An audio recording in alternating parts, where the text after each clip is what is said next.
Undi mwese muri ngaha muri Amerika ndatanze na bwakeye namwiriwe ku bantu mwese muri mu mihinga itandukanye kandi mukaba muri mwe muradukurikiranira kuri GRGP TV kuri Facebook ndetse no kuri YouTube. Uwo muri kumwe kuri Mike ni Gerard Ndayisenga, akaba rimwe arabashikiriza ya majwi muri kumva. Hanyuma ku buhinga bwa kamera tukaba turi kumwe n'uwo bitwa Aniseti Rohiti kwizina ry'itazirano. Hanyuma mu izina ry'umuryango akaba ari Havyarimana canke mu izina ry'ikirundi. Reka kano kanya twongere duhagurutse Yvette ashike hano kugira ngo atwakire umusiki wacu witeka kugira ngo avugane n'abarundi baje hano kumwumviriza. Tumuha amashi uyu Yvette ubusharo. Murakoze kandi nongera ndikaze nyakubaha Dr.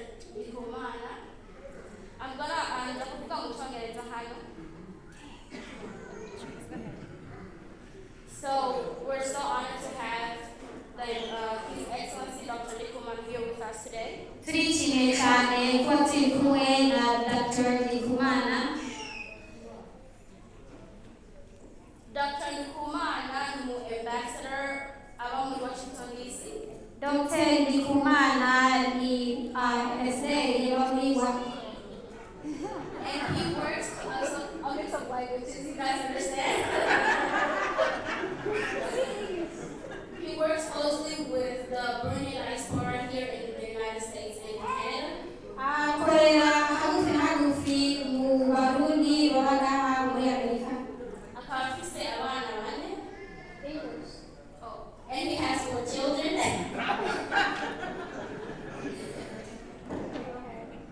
And he's also a professor. Akaba ari umuprofeseri. And I'm an aspiring teacher, so I love meeting professors. Naje ndi uko niga ubwarimu ndishimye kandi ndishimira abaprofeseri. I believe that teachers are the number one step into changing lives and making a difference in a person's life. Ndemera cyane yuko abarimu ari abambere bahagarariye akejo keza kandi. So with a big round of applause, please help me welcome His Excellency Dr. Jean-Claude Ikumana. n'amakinekineji kandi twese twahagurutse karirishe kari ambasaderi.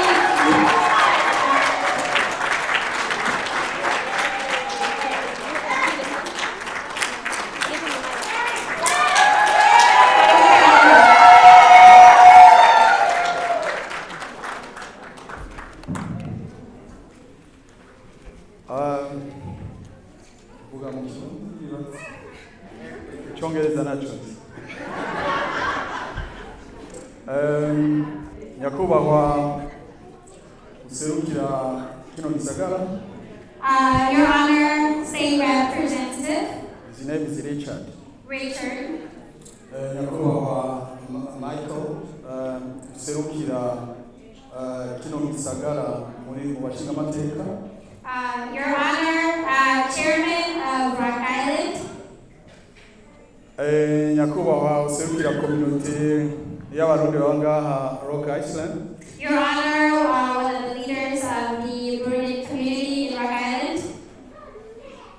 Banyakubahwa umwe wese mu cubahiro Imana yamuhaye yashoboye gushika ngaha. To all of them, God bless them to be able to get here today. Bapfasoni waruka mwese muri ngaha tugira amahoro. Ladies, gentlemen, youth, peace with you all. Imbere ya byose nashaka nshimire Imana kugira byose yoyo yaturemye nk'abarundi ikaduha. Before all of it, I want to thank God for that we are Burundians, that He made us Burundians. Ikaba yaturemye tuvuga ururimi rumwe. He made us with one language. Ikaba ari ibihugu bikeya ku isi usanga kuri kuri teritwari yabo bavuga ururimi rumwe twebwe turi mu ba mbere bafite ayo mahirwe. It's not that many people on earth on the map that speak one language, and we here in this room speak one language. Nashaka rero ndabaramutse amahoro y'Imana, ndabaramutse amahoro y'igihugu cyacu cy'u Burundi nsanzwe nserukira ngaha mu bwa mbere nk'abaserukira mwebwe nk'abarundi muri ngaha. And I want to greet all of you guys in the name of Jesus. I want to greet all of you guys in peace, because as we are all Burundians.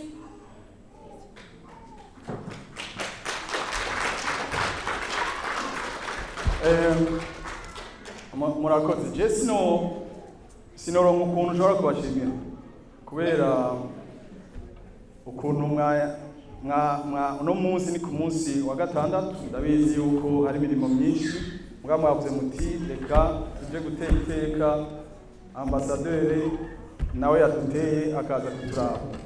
I'm sure there's a lot each and every one of you guys rather be doing. It is a Saturday evening, and I'm here to say thank you for taking the time to come. The fact that you guys took the time and said, I will come and see the ambassador today.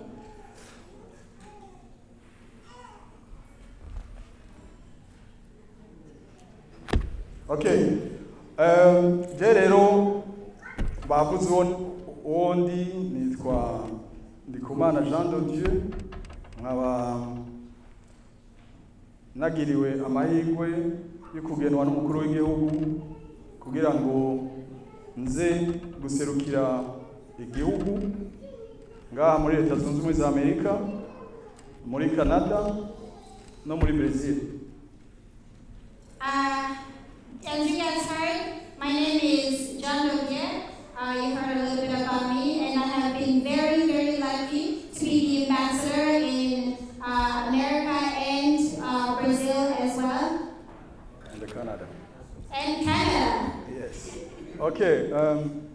Rero nagira mu nkundire ndabaha indamutso y'umukuru w'igihugu cyacu cy'u Burundi, General Major Evariste Ndayishimiye, abaramutsa mwese nk'abarundi, abaraha indamutso y'Imana n'amahoro ari mu gihugu.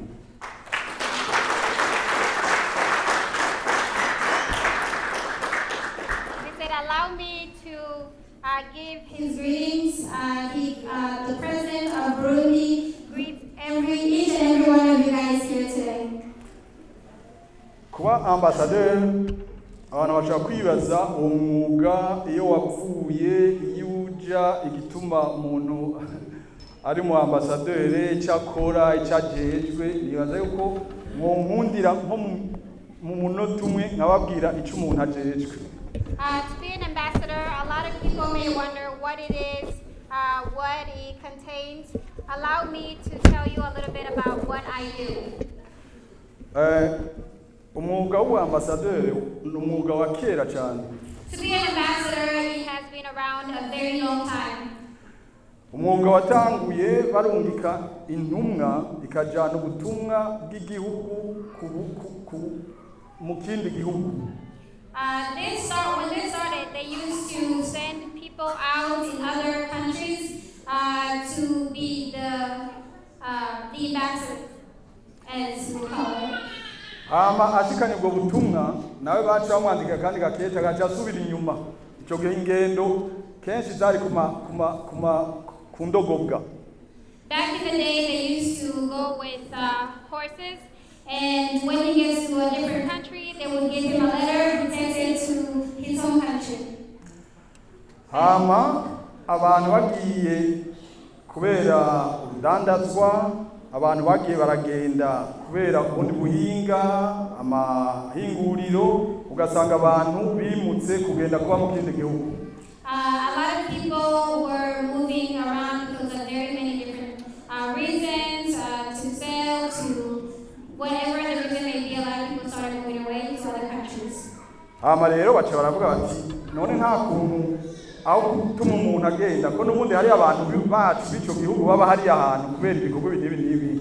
reka tujane umuntu azoza arabafasha abaserukira hariya bari niko rero gufata batireka ambasade zigende mu kindi gihugu no kuvuga na gahuru gatoya kaba kagiye muri ico gihugu ubwa mbere murumva iyo byavuye kwari gufasha bene ico gihugu bagiye hariya hantu. Because of this, they sat down and they decided that since a lot of people are moving to different countries, and since we already have people who are actually in these countries, why not just choose one person as the ambassador to be the leader of these people where they actually are?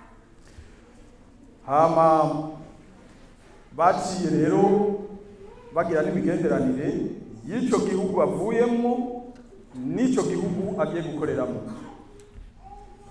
And from there, they also made some type of connections, and they became, I guess, friends or partners with those different countries.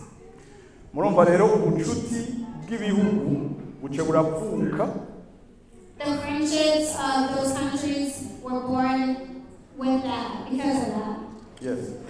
Nukuvuga rero yuko murumva yuko turi ngaha kugira dukomeze imigenderanire myiza y'igihugu cacu n'ibihugu ubuserukira ngaha anya ububayemo no kuvuga cyambere leta zunze ubumwe za Amerika. So today we are here to continue that relationship between the countries, especially the US and our country as well. Hama rero no kuserukira abarundi baba bari ngaha mukomeje kubisigura ukuntu uwo mugabo yavuka yuko icyambere ari ugufasha abarundi baba bari ngaho no kuvuga mu kubafasha mu migenderanire yabo n'igihugu cyabo mu kubabwira aho politike y'igihugu igeze mu kubahamagarira kugira ngo bashobore guterera mu migambi y'igihugu mu kubahamagarira kugira ngo bashobore gukomeza karanga kabo aho bari bateza imbere ico gihugu mu mico mu karanga mu nyifato aho baba. So as I have explained, the number one, I guess, reason why I'm here is to keep that relationship, to help you guys, to help the community keep that relationship between the countries, between us and where we are and where we're from. Nibaza yuko ako gakwiye kuvuga icyo umuntu akora igituma rero ndi ngaha nico muracumvise ubu rero nagira ndababwire gatoya igihugu cacu. I believe I have explained my role as the ambassador, and this time I am going to talk about our country. Igihugu cacu ndabizi yuko mubizi muramba yansubiyemo ibyo muzi ariko ni igihugu ku by'umutekano gitekanye no kuvuga mvuze igihugu no kuvuga mu ntara zose ni igihugu nyabagendwa ni igihugu amahoro n'umutekano aramye. Just in short words, our country, as you all know it, is a country of peace, a country that people can come home to. It is a really good country. Ku byerekeye ubutunzi ni igihugu kiriko kirasohoka mu ngorane za politiki. It is a country that is making its way out of politics. Ni igihugu kiriko kirarondera guteza imbere uburimyi bwa mbere. It is a country that is looking to better our farmers to begin with. Nyanicyubahiro umukuru w'igihugu cyacu perezida wacu Ndayishimiye Evariste. Our president, his honor President Ndayishimiye Evariste. Niwe kuva ashitse ku butegetsi mu mwaka imyaka 2 mu 2020 kwa gatandatu. He is our president, Evariste. He's been the president for the past 2 years, I believe, and now that he is in the sitting. Niwe yavuze yuko yifuza yuko umurundi wese yoshika aho aronka icyo afungura n'amahera ashyira mu mufuko. He is the one who has said, I wish and believe that we can make it that every Burundian can get to a place where they have something to eat and some money in their pocket. Murumva rero iyashyize igisata cya mbere mu butunzi mu burimyi kubera abarundi benshi babeshejweho no kurima. He put farming up front because a lot of Burundians, we are here because of farming. Nico bituma rero yavuze ati nta muntu agira amahoro mu nda hagaragara.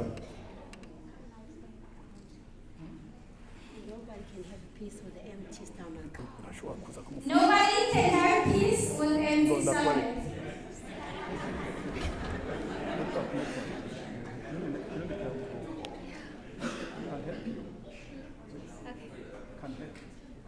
Yeah, that's okay.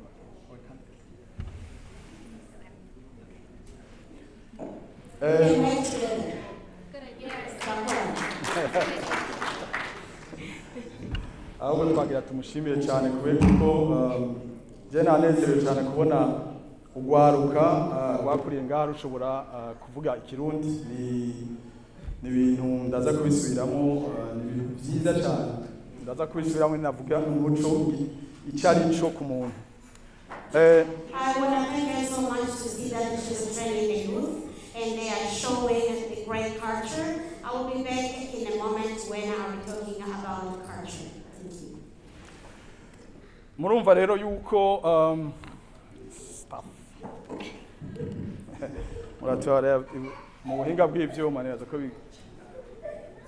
ko bitameze neza. Can you please back there, Gerard and all the team, can you please help us with the microphones because they are losing power. Okay. Uburimyi rero ku gihugu cyacu murabizi ko bavuga yuko ari bice 90%. Agriculture in our country, you know that they say is 90%. Perezida wacu yavuga ati none ko ari ibice byinshi abantu bagashobora kuba bafise inzara ariko reka tubanze tuduze ico gisata kugira ngo giteze imbere igihugu abantu bahage hama tuvugerere imigambi yindi mugabo abantu bacowe gufungura bacowe kugurisha n'umusensekara bakagira amahera mu mfuko. How can they say that we don't have enough to feed our people when we see that we got 90% of production in our country? So that's why the president today is saying, let us to work this thing together so we can have enough money and enough to feed our population. Twebwe rero nk'abaserukira leta ngaha muri Amerika, As we are presenting our country in the United States of America, tubasaba abarundi duserukira ngaha ubumwe kugira ubumwe hagati yabo ico ni cyane. we are begging all the Burundians that we represent in this country to be united. That is the most first important thing we need to be in between Burundians. Bamaze kuja hamwe bace rero tubasaba tuti uko muriko mugiye hamwe mugira ingufu nyinshi yo gukora ngaha hama natwe nk'igihugu cabibarutse tukabasaba tuti eregaye ubumenyi uburyo muriko murakura muri kino gihugu gifise amahirwe menshi cyane giteye imbere cyane ku isi arico cya mbere ku isi namwe muzane umuganda no kuvuga itafari mu kubaka igihugu cyayo. When you all go together, you're going to have more power to build, to be stronger. And us, as a country, as a motherland country, where you're coming from, we're going to tell you, please, put that effort together and bring to build and to develop your country, which is Burundi.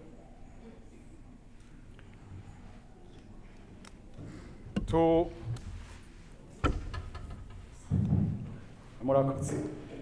Thank you. Iterambere rero umukuru w'igihugu yavuze ati kandi nibaza yuko ari leta. The development that the president said, I think, is the government. Yavuze iti abarundi baba hanze nabo bafite uruhara rukomeye cyane mu iterambere ry'igihugu. He said all the Burundians who live out of the country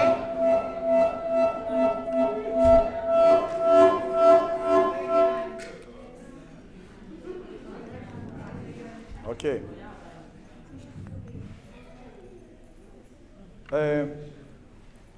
Abarundi bari hanze, Murundi ari hanze turabizi yuko bose umwe wese afise igituma yagiye hanze. And to all the Burundians who is out of their country, they know the reason why they are in the foreign country. Bamaze gushika hamwe bakaba hamwe nk'aha tuvuge muri Amerika nk'aho turiko turavugana mwebwe ngaha Long Island. When they come and they meet together, like we are saying in the Long Island, when the Burundians meet in the same place, mugiye hamwe nta muntu avuga ngo umwe yaje kuri ibi cyangwa biriya, mushize hamwe mwese abantu muriko murabana ngaha abazungu baba bakiri mu gihugu cyabo mwese babona yuko muri Abarundi.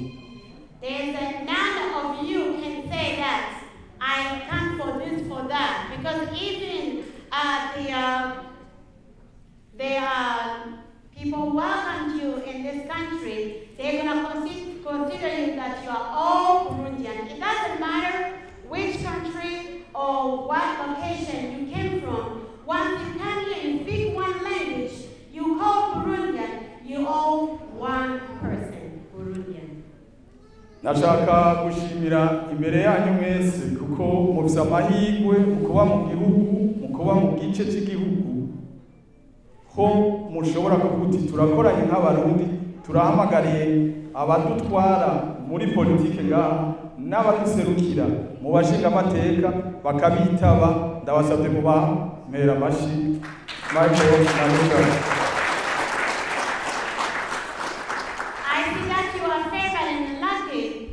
That you can have that chance to be together, and even you can have opportunity to invite your leaders, even the Congress, to be here, and they will answer your invitation. I want you guys to give them hands once again. Babivuze neza ati family heritage. They all say well. That family umuryango n'ubutunzi. Richard yatubwiye yuko ububonya ari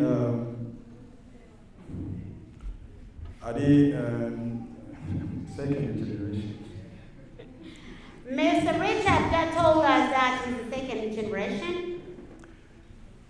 No kuvuga yuko iki gihugu cha Amerika, that means the American country, histoire yayo yubakiye ku makominote.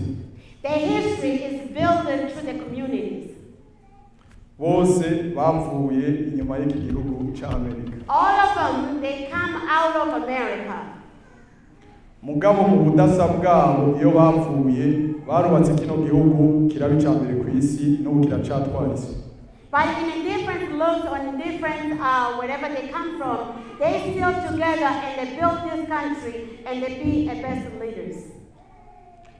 Mwebwe rero muri bamwe muri abo bariko barubaka ino Amerika bavuye ahantu hitwa mu Burundi. And you are one of them that you are building this country which called America, and then you come from Burundi, but you still the part of people who's building this country. Jenda nezerwa cyane iyo ndiko ndavuga n'abazungu bakambira ngo jewe abavyeyi banje abasogokuru banje bashyize ngaha mu 1820. What makes me more happy is when I'm speaking with the Caucasians and they will tell me, my grandparents, they were coming from other country many years ago. That I feel so proud for them. Hama ukace wumva bakubwiye ngo je mva muri kiriya gihugu no kuvuga twebwe twaturutse urumva ko bagifise iyo akoka uwo murongo kibafatanije niyo bavuye hanze imyaka irenga amajana 3. And they will tell you we were our grandparents were born in this country, like it's not America, but they have what country they came from, like 200 years ago, but they still telling you that we are original. Our grandparents are original for this country. Ivyo rero n'ubutunzi. Ivyo rero kuba ushoboye gufata ico kintu imyaka yose nukuvuga yuko wari ufise ubucuti kandi abantu bose baguma kubona neza igihe ufise ushobora kuvuga uti ndafise nanje iyo navuye. If then you keep that in your mind and you still remember where you came from, that means it makes you proud, or to know you have to be happy for where you come from, to know where you come from, where you were born, where your grandma were born.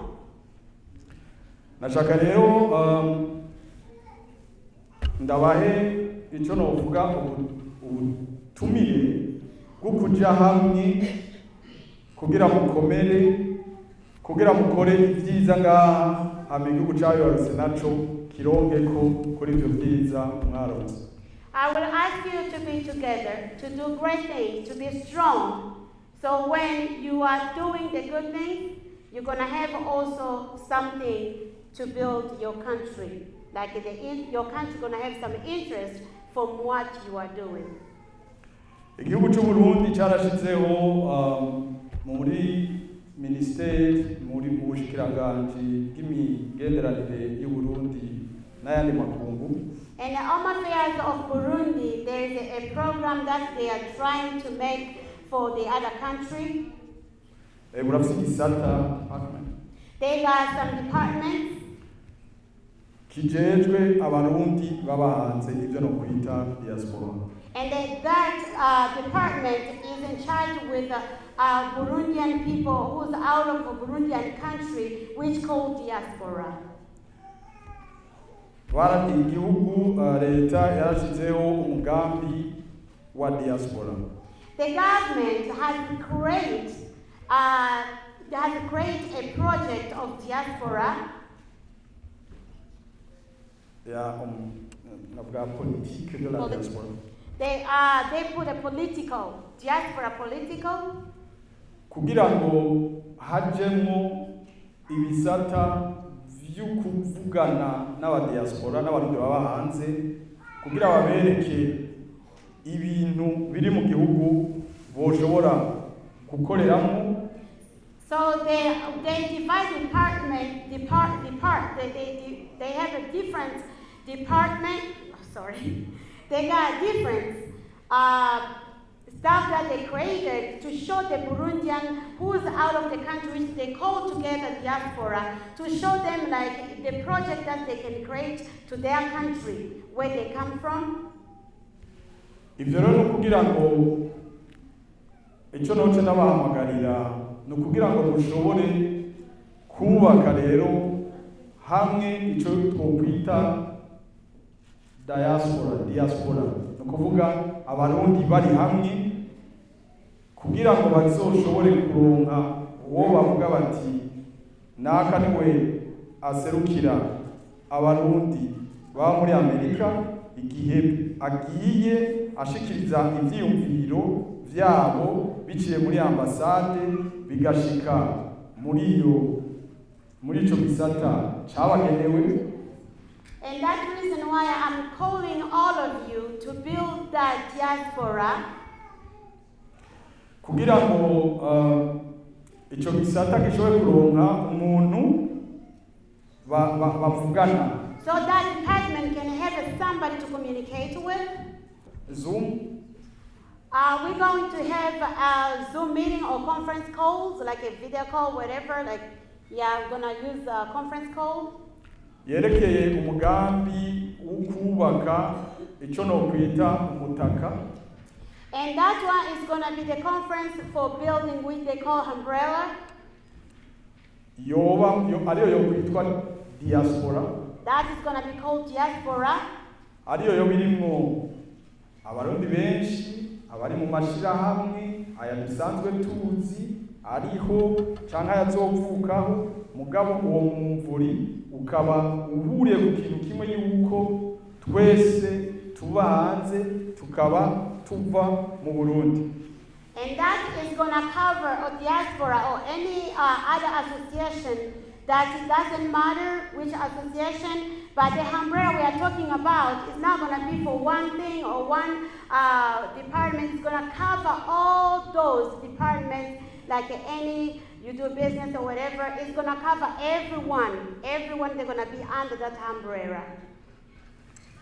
Hama novuga ikintu wowe uzoba ujejwe gukora nukuvuganira hamwe imigambi yo guteza imbere igihugu cyabibarutse. And then if you have a particular thing that you are in charge with, what we're going to talk about, it will be only the development for our country. Murumva rero nta hantu bizoba bihuriye no kuvuga ngo James ishirahamwe iri nyasanzwemo ngo ryaza guterana ikibazo n'iryo. So it's not going to have anything to do like if you can say I have my own association. It's not going to be a problem for another association. Kubera iki icyo nta muntu azocitirira ngo jewe ikigo ni ikintu bonashizeho canke ngo tuza kubwira umurundi ngo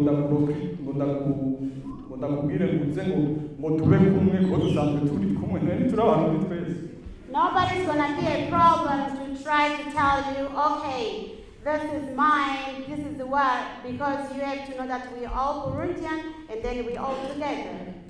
Ndabaha akarorero. I'm going to give you an example. Abarundi bose bari ngaho. All the Burundians who's here muri Amerika. in America. Bose tuvuze tuti reka twubake turondera umugambi twofasha twoterera muri ryaterambere nyene icubahiro ahamagarira abarundi baba hanze guterera agacumu kubumwe no kuvuga itafari. If today we can say, okay, let us go together and see what we can do, as his excellent Mr. President is calling all the Burundians to make a development together and then to give a contribution. Dufata akarorero gasanzwe nk'umugambi wo kubaka nk'ivuriro ry'akarorero. A simple example, let's say if maybe we can build a hospital. Hama iryo vuriro ry'akarorero hari abizi ibiharuro by'imigambi bakatorera yuko bizotwara nka tuvuge miliyoni 2 z'amadolari. Let's say there is people who say like if you're going to build that hospital, that example hospital, there's a people who did an account that they can count and they say, okay, for example, this hospital can take thousands of millions of dollars. Hama tukaba dufise nko ngaha mvuge muri Amerika yose. And if we have, like, let me say, like in America, turacarondera n'ubu igitigiri cy'abarundi bose banga ntaco dufise. We're still looking for all numbers of Burundians who's living in America. Until now, we haven't found numbers. Tukaba tubizi Imana ubu nico bituma turiko turasensibiliza kugira muri uwo mutaka umurundi wese ahari azomenye yuko ico kintu kihari, hama yiyumve tuvuze twiyandikishe twese, yiyandikishe nawe ko ari mu Burundi kuko ko ari umurundi akijemo tumenye hamwe dushaka kuvuga tuti dufise ibihumbi 40 akarorero. And that's the reason why we are trying to make a sensibilization all the Burundians to come under that umbrella. And then to know, like now I'm a Burundian, I can be under that umbrella, and even maybe we will know if we have like a 40,000 Burundian in the United States of America. hama tugaca tuvuga tuti wa mugambi uzodutwara miliyoni 2 z'amadolari. And we say that project will take us like $2 million. Ico gihe twoce dufata miliyoni 2 tukazigabura na bya 40. That moment we take those $2 million and we're going to divide it with the 40,000 of Burundian people we have in this country. Wocu usanga murambara sifise mu mutwe ibiharuro mugabo nibaza yuko wocu usanga nk'umuntu ashobora kubiha nk'amadolari 50 gusa umwe akaca kwizo miliyoni 2. I'm sorry, I don't have a calculator. I can't calculate right now, but what I think is like if we divide those 2 million we can use to build that example hospital, and then we have a 40,000 Burundian in the United States of America. Maybe if we do the calculation, one can maybe donate $5,000.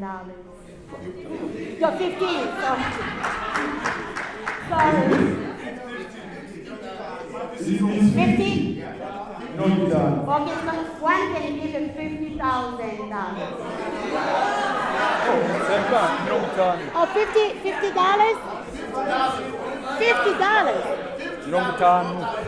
Okay, so $50. I got it first. I'm good in math. So you already calculate. I did not calculate. Okay. Nimwiyumvire rero iryo vuriro ry'akarorero. So think about it. That example hospital. Muri ico gihe abo baserukira uwo mvuri ni ukuvuga abo barundi bose boca bavuga uwo mugambi twawishinze twe turasabye leta iduhe ikibanza aho tuzokubaka iryo vuriro ry'akarorero abavyeyi bacu bene wacu natwe tugiye mu kiruhuko tukagira ingorane tuzokwivuzamo by'akarorero nk'uko tuba turi muri Amerika. And imagine if we all go together and then those who are responsible of that umbrella can say, okay, let's ask the government, since we put this money together, let's ask the government to give us a land to build that hospital in. So it means if you go to the vacation or you go to visit your country, for example, you get sick, you will have a good hospital to go to or to take your children.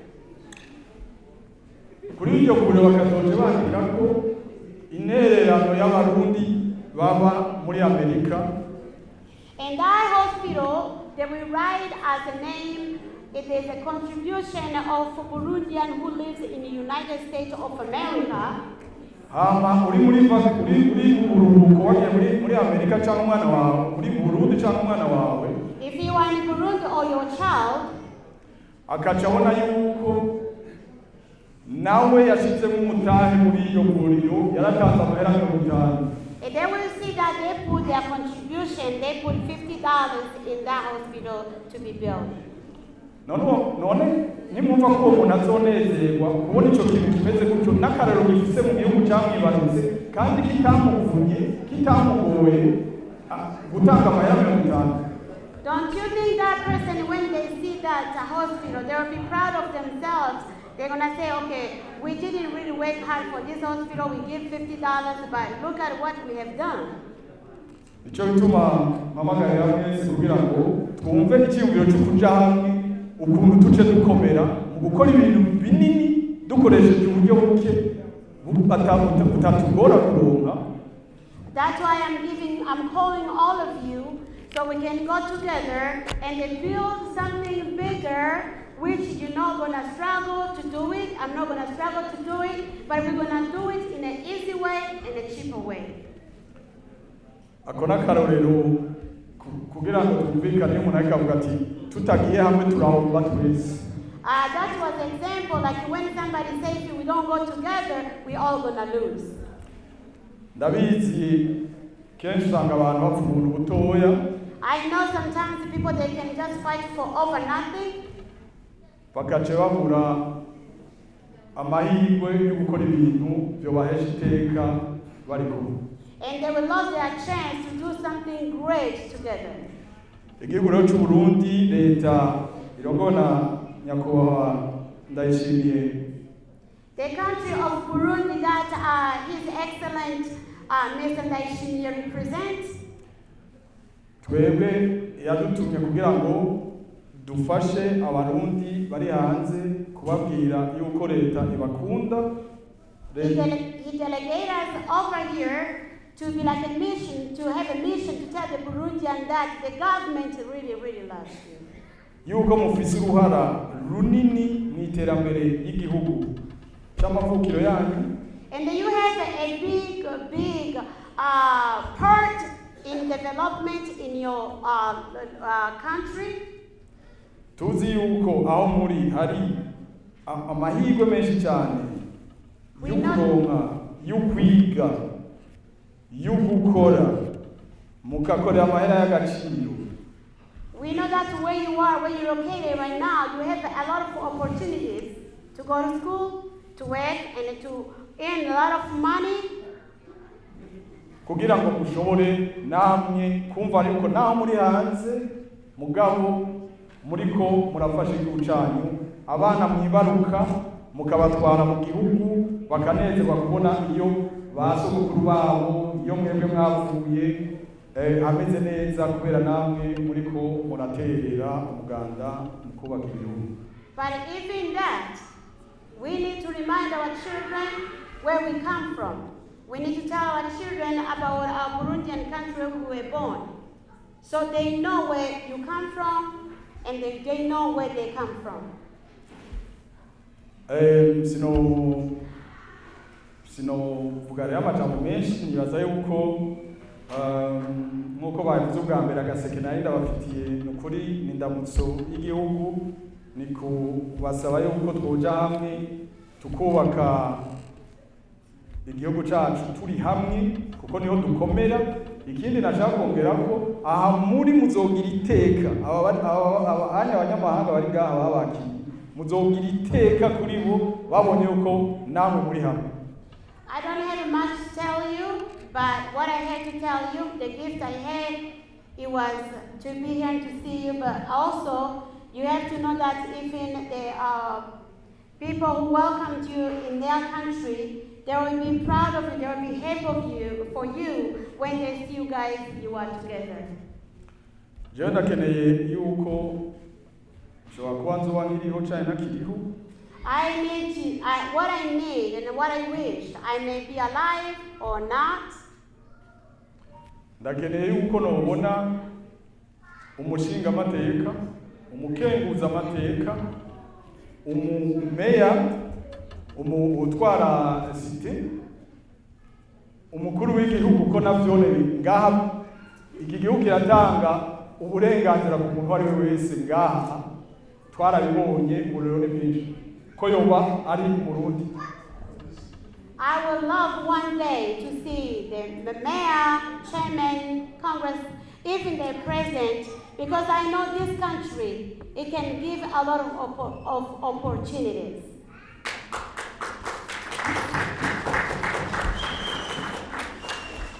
Nico bituma no bifuriza kuja hamwe kwigisha abana banyu ko ntazoba president. That's why I really wish you to tell your children, because they won't be a president if they never go to school. Ngaha amahirwe ahari ni menshi kwisi yose. Jewe nize mu Butaliyani. In this country, all the opportunities that is here, I can tell you, all my studies I did in Italy. Abantu twaba turi kumwe harimo abataliyano bose bifuza kuza muri Amerika. All the people we went to school together, including the Italian people, they all wish to come to America. Nagero ndababwire yuko ntimubifate nk'ibintu bisanzwe muri ngaha muri Amerika. I want to tell you, do not take that as a simple if you are here in America.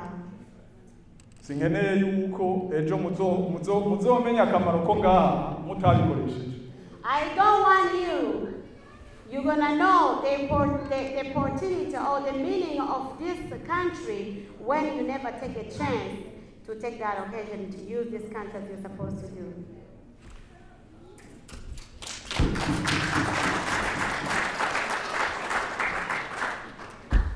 aba rero nibaza ko noreka kugira ibibazo reka turonka umwanya wabo.